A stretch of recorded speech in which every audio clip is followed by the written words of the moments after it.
We are your Mac and Mac guys. John McMullen and Jordan McDonald hanging with you. Thank Brandon Lee Gouton for coming aboard.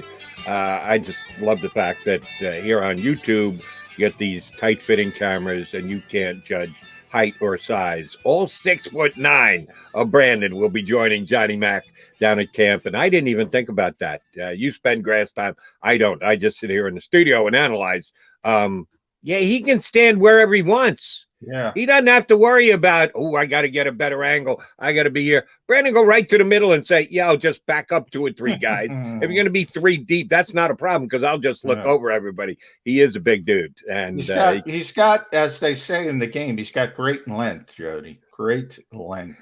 And that you would think it wouldn't be all that important for a reporter, but it can be advantageous when you've got an overcrowded media group checking out the Eagles practices, which the first one is coming down tomorrow.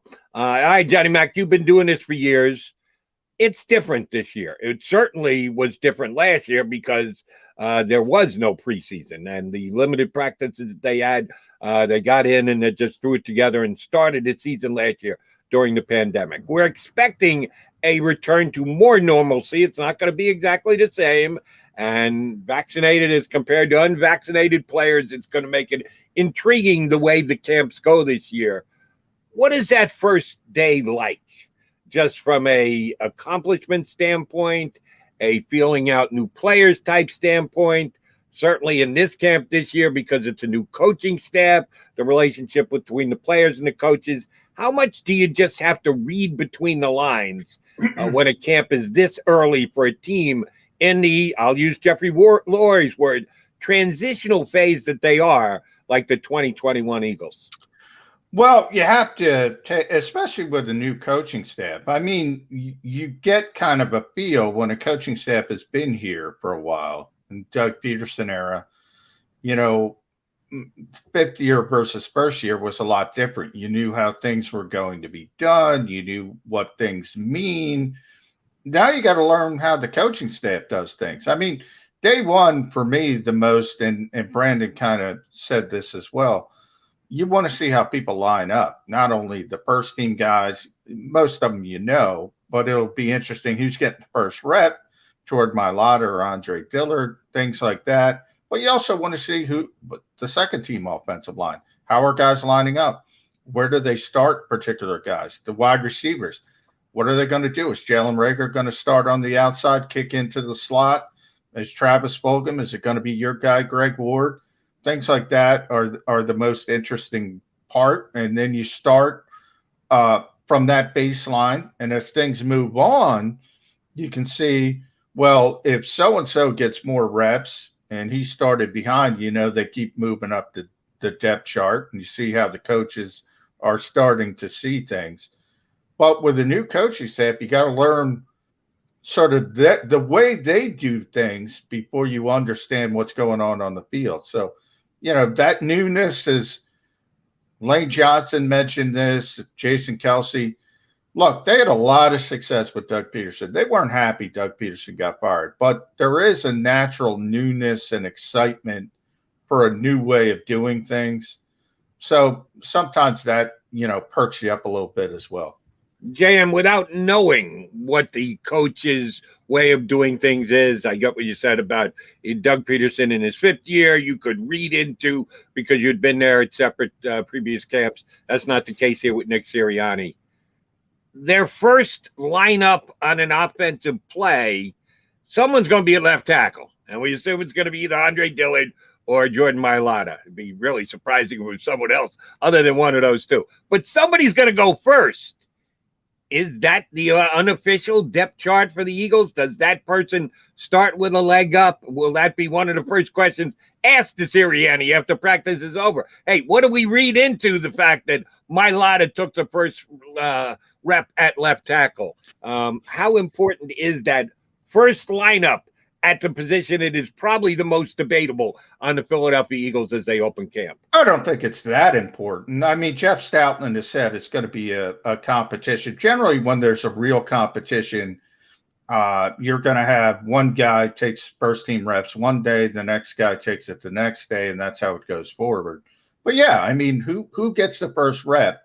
And you don't even have to wait for team drills. It's really individuals. Who gets the first rep at left tackle? Their head. Usually you default to the guy who was there last year, so expect it to be Jordan Mailata, but it doesn't mean he's going to win the job. That's just kind of the football way of doing things. Ultimately, I think the early in camp, the way it usually goes, if you're practicing the first 3 practice Wednesday, Thursday, Friday, for instance, it'll be Mailata the first day, it'll be Dillard the second day, it'll be Mailata the third day, and you continue on and on and on till you make a decision. That's usually the way it goes with real competitions. And Jeff Stoughton has said this is going to be a real, actual competition. So that's the way I expect it to go.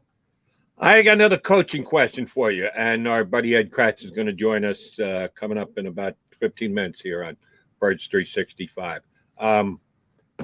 Offense coordinator Shane Steichen. Again, we're kind of in the dark because it's a new staff. Nick Sirianni has never been a head coach before. He brings Steichen in, and we got a chance to hear Steichen on a couple media availabilities. Not a lot, but the relationship between those two and how play calling is going to go. We know with Doug Peterson, he was always a play caller. He took input from all of his coaches, and certainly when Frank Reich was here, a guy who was as experienced at Frank Reich, we believed that Doug leaned on him heavily, but Doug was the play caller the entire time he was here, even though he had just done it minimally in Kansas City before he came here. Well, we know the head coach has never done it in his tenure as an assistant coach in this league. How much is Steichen going to influence the play calling? Could it be a shared responsibility? How do you think it's going to go with this new coaching staff starting off in year number 1? Nick is going to call the plays. I mean, I don't think it's going to be a shared responsibility. It's sort of going to be like Frank Reich was under Doug Peterson and Nick was under Frank Reich, and Shane will run the offensive meetings and Nick will sort of oversee the whole thing as opposed to doing vice versa under Frank Reich. But as far as play calling on game day, look, you take, you might ask, you might have a sounding board. It might be, Shane, it might be Kevin Patullo because he might be closer to Nick Sirianni than anybody. You always want sounding boards. Hey, what do you think? What do you think? And then the head coach, who in this case is the play caller, makes the decision. You said he's never called plays. I don't know that. I mean, there's Frank Reich may have let him take a quarter here, take a drive here, there. Who knows? But if that were the case, don't you think we'd already know that?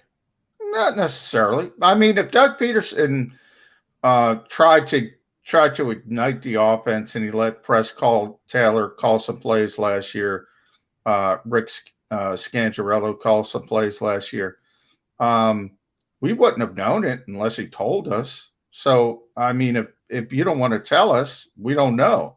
Right. In the case of you understand, that's a whole different dynamic. That would be Doug Peterson saying, I allowed my assistant to make some calls and trying to elevate them. But in doing so, he would have to say, yeah, I gave up the responsibility. So chances are he's not going to say that. He's not going to admit to that. If you're the new head coach coming in, taking over for the first time, and you're going to be calling plays for the first time, I have to believe at some point somebody would have said, and how many times have you ever called plays, coach? If he had done it all, he would have said, well, Frank did give me the chance in this game 2 times, 3 times, you're 4 probably times. right. You're probably right. But I don't think it's that big of a deal is what I'm trying to say. Okay. I mean, you have to get to that position. Most guys, and that's part of it. I mean, I've always argued, and coaches have explained, I always bring up Tom Coughlin. To me, it should be the other way around, and you should want that all on your plate. There's too many things to do on a game day. I'd rather have a CEO coach. I talk about it all the time, and where you could step in and say, no, this is what we got to do, as opposed to being bogged down with play calling.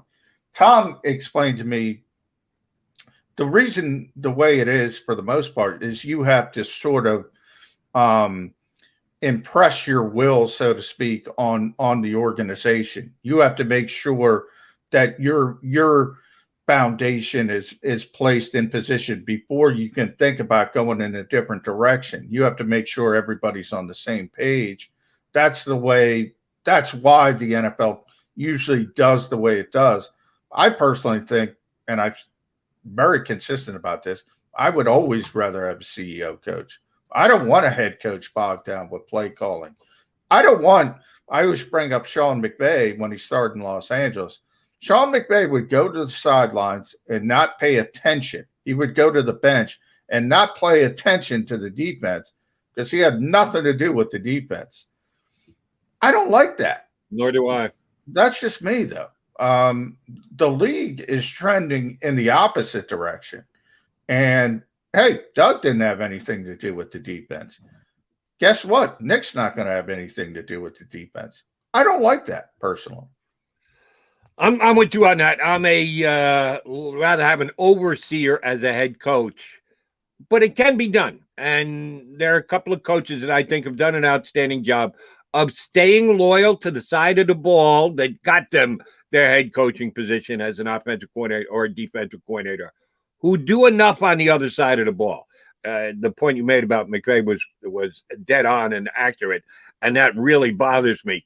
If you are just going to turn one of the two sides of the football over to an assistant coach and go, yeah, that's on you. I'm the head coach, but your side of the ball is your side of the ball. Do whatever the hell you want. Just tell me about the success after the fact. That's not a good thing. But I think there are some coaches that have struck that perfect balance of being the guy on one side or the other, calling plays, and it's a little bit more intrinsic on the offensive side. I think, if we talk about best coaches in this league, who are we going to start with? We're going to start with Belichick, obviously. We're going to go, obviously Andy would be in that conversation. He's not necessarily in that direction. But you start talking about Pete Carroll. You start talking about Mike Tomlin, would certainly, I think, be in most people's top fives. So right there, that 3 out of that 4 is CEO coaches. Those are guys who oversee the whole thing, not just, Belichick's a defensive guy, Mike Tomlin's a defensive guy, Pete Carroll's a defensive guy, but they oversee the whole team. They don't play call. On the defensive side, they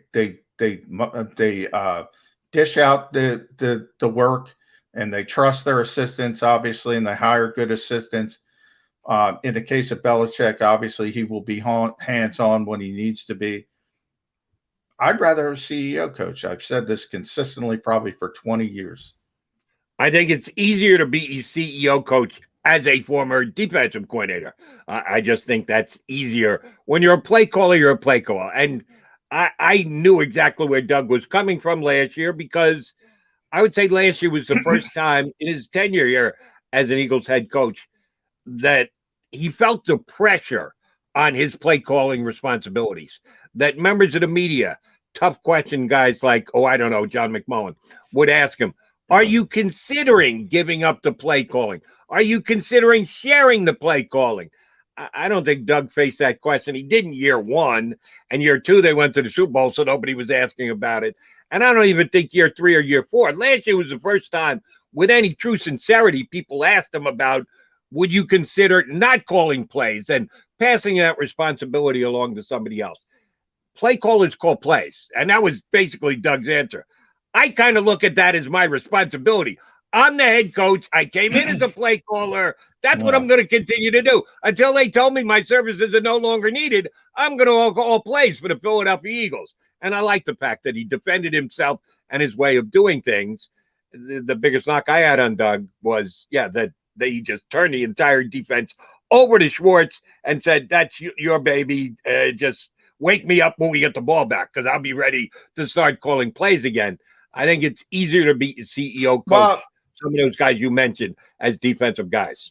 Well, I remember that's the setup from the organization. It's not like Sean McVay has a say in it. He does now, but he didn't as a rookie head coach. Obviously, Doug didn't have a say in it. The other guys are running it. I think we're going to get to the point where, Jody, you're going to have a co-head coach. We have co-coordinators all the time now. There's co-offensive coordinators around this league, co-defensive coordinators. I think you're getting to the point where you're going to have co-head coaches, and people are going to say, this guy's offense, this guy's defense. And I think it's going to happen. I don't know when, but it's going to happen. By the way, that's a better description for more cities, more teams than not do it that way. In other words, you have an offensive guy and you have a defensive guy, and one is labeled as the head coach, but he only does one thing. Now, there's other things that they do more, and obviously, dealing with the media would be the most obvious. But as far as behind the scenes, I always talk about logistics, scheduling. They handle that stuff. But as far as just the pure football part of it, more teams in the NFL have an offensive guy and a defensive guy than have a CEO who encompasses everything in both sides of the football. And I don't like it. If the John McMullen prediction is accurate, that it is an inevitability in the NFL in the next, what are you going to say, 5-10 years? How long are you stretching out before we get to I'm going to say 10 years. Within the next 10 years. I hope Birds 365 is still going at that time, because I will tell you right now, it will be an abject failure. You cannot run a team with co-head coaches. Someone must be in charge, plain and simple. Whoever the team is that thinks they're smarter than everybody else and they want to be ahead of the curve and they want to, quote unquote, think outside the box will burn. There is no such thing as co-head coaches. Someone has to be in charge. Even when you have at the top of an organizational chart, which is ownership, yeah, a lot of teams are owned by groups. The Green Bay Packers are owned by their stockholders. They're the exception, not the rule. But someone has got to sit atop the chart. Somebody's got to be the boss. Somebody's got to be the guy who runs it. But Jody, excuse me. Jody, you're bringing up a good point. That's the reason it exists, because somebody has to be held accountable. But they're not really in charge. In other words, they're being held accountable for something they have nothing to do with. So you're making people. I always joke about the Eagles. One of the big problems with the Eagles being the head coach, you have to talk about things that you have no control over. Sometimes it's just football. Sometimes it's. I always bring up the White House trip. It was Doug Peterson who had to go up there and talk. Had nothing to do with it. Had nothing to do with the decision. Had to go up there and talk about it because somebody's got to be accountable. He's not accountable. We would say, if you go back to all the press conferences, occasionally Doug would get the occasional question about the defensive side of the ball. Behind the scenes, we'd go like, what the hell are we going to ask this guy about defense? He's got nothing to do with it. So you could say somebody's got to be accountable, but he's only accountable because he's standing up there and talking about it, when in reality, he's got nothing to do with it. So that's why I say, in a lot of ways, it would be a better description to have co-head coaches, unless you have a CEO coach, which is what I advocate. Always advocate. And by the way, all those CEO coaches, they're in charge of both sides of the ball. Yes. They're in charge of both the offense and the defense. And that's why I think things flow better. So if that's the case going forward, then an NFL team actually believes that is the best way to handle things, to have someone in charge of separate side and be equally accountable, will blow up in their faces. Guaranteed. Prediction from your buddy, the Mac. Well, it might. I will say, go back to Sean McVay's rookie season. If you had him on one of your radio shows and asked him a question about the defense, I mean, you might have asked him that because he's the head coach, but he has got nothing to do with it. Literally nothing to do with it. So that's what I'm trying to kind of get out there, is that somebody could be held accountable, but they're not really accountable because it's not up to them. That's all I'm trying to point out. Right. But even all those CEO coaches that you rattled off, they started on one side of the ball. When they got their first chance as a head coach, they were in charge of one side of the ball. Their success gave them gravitas enough that they could say, all right, well, I'm going to step back here and put someone in place. But, oh, by the way, I'm still in charge of the side of the ball that I was in charge of. And now I'm in charge of the other side as well. I'm just not going to be the hands-on guy. And that's why I bring up Copeland, because I think it's counterintuitive. You're right. Team, you have to get there. I'm saying teams, if teams want to think outside the box, start there. Start there. It's a better way to run your organization. That's what I'm arguing. Hire the right guy, hire a leader, hire a CEO coach, start there. Don't make him prove something. Let him run the organization. That's what I'm saying. Johnny Mac, your Mac and Mac guys here on Birds 365. All right, quickie timeout. We'll get our buddy Ed Kratz to join us as we're that much closer to the start of the 2021 Philadelphia Eagles season here on Birds 365. If you missed any of today's show on the JAKIB Media channel, listen to the podcast on your way home. Available on YouTube, Apple, and Spotify.